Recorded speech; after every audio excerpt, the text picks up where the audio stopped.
and you're absolutely right. Of course, it's not just happening. The remunicipalization is not just happening in Germany, although so far most of the known cases are from there. There are others. I mean, there is there's Boulder, Colorado, for example, which has an ongoing struggle with the local utility there, and there are these legal battles that seem not to be, going anywhere much. So it's not always successful. It's definitely a mixed picture in some places. I just wanted to see if either one of you have anything else to add. I don't know a lot about the utility struggle here, but I mean the point about congestion pricing, I think that is this extremely important idea. I think unfortunately one of the key things, congestion pricing has been shown to be extremely effective. London is the great case study because it's a democracy, unlike Singapore, which has a great congestion pricing policy, but nobody liked the congestion pricing policy when it was implemented. It had a 40% approval rate. They implemented it. They bonded against the revenues this is again an example of the financial innovation. They bonded against the revenues that it would bring in. They used that bond then to improve public transit, put Wi-Fi on buses back when that was a big deal, and give people tangible improvement in public transit. So it wasn't, hey, we're going to make your life way more expensive to everybody who had to drive. It was, hey, we're taking a subsidy here and putting it over here. We're changing, and we're going to make sure that you have options that work. And that's, I think, the gentleman asking the question brought it up. But that's really a really important aspect of any of these. But political capital has been the main issue in implementing congestion pricing anywhere else. Bloomberg couldn't get it done in New York. The political capital is a huge barrier, and I think that's still because a lot of people own cars. I'm curious if we can encourage access to cars instead of ownership, if people aren't going to vote, if they're going to start supporting more leaders that are willing to to implement congestion taxes like that.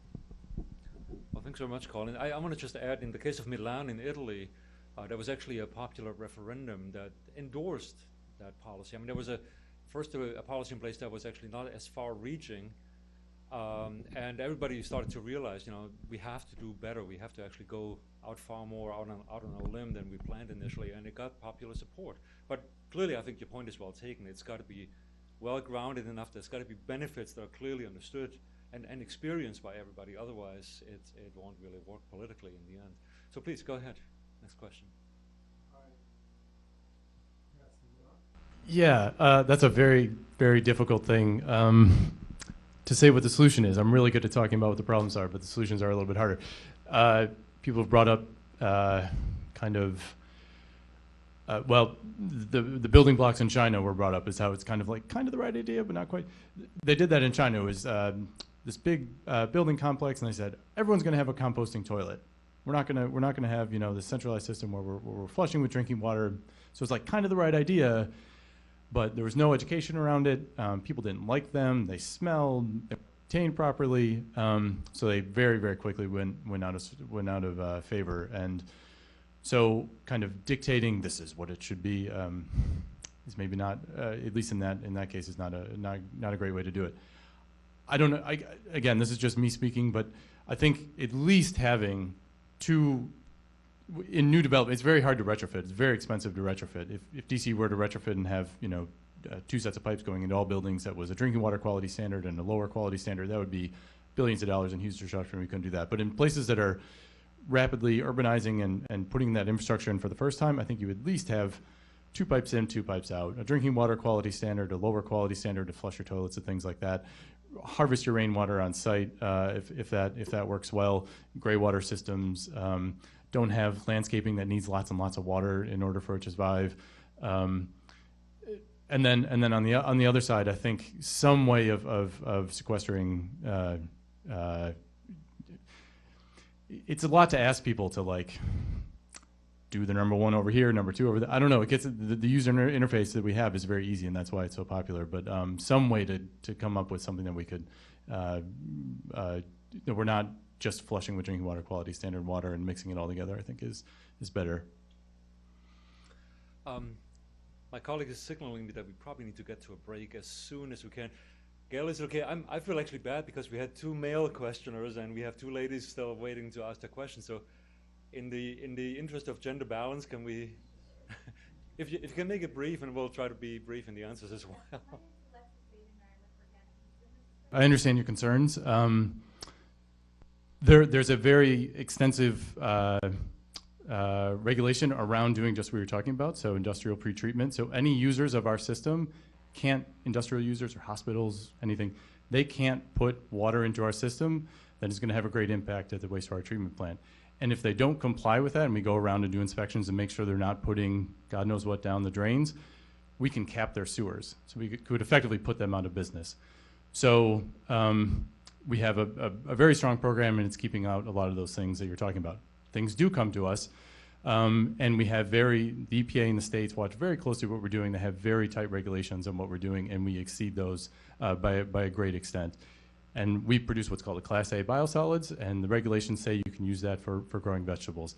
I understand your concern. You know, it has kind of the ick factor of, you know, of what you're using, but you know, I've read all the papers. I've seen everything. World Health Organization has looked at this. The EPA, of course, has looked at this. National Academy of Science has looked at this, and they have all said that there's not a risk to public health or the environment.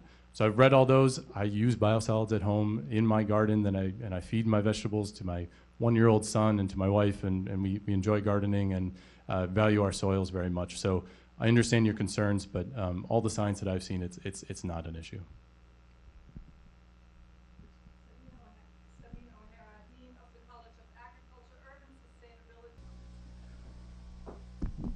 Yeah, I mean, I think you're right that the changes that are needed are broad-reaching, both for our land use patterns. I mean, the changes that are needed will really touch every part of where we live, how the spaces and cities are designed, and all the mobility links and economic links between them.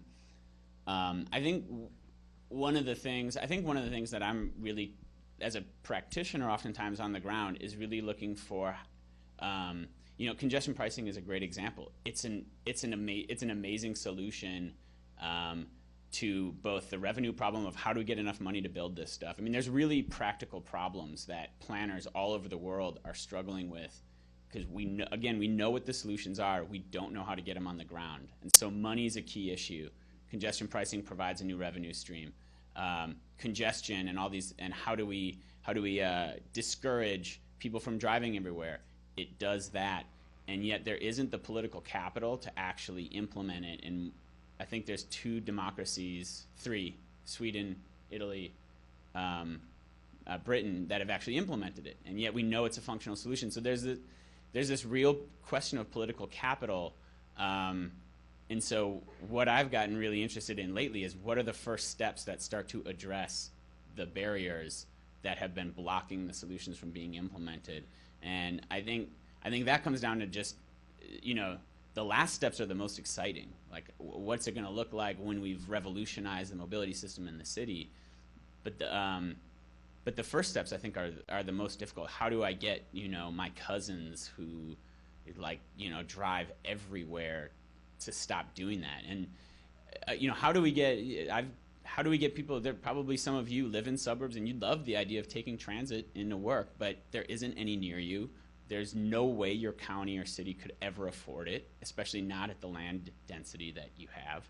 So how do we get from here to there? Some of these new shared mobility things, like the new Lyft commuter option, where you can start picking up your neighbors and taking them into work. I mean, this is the first time there's ever really been an option for people who live in those environments to not own a car.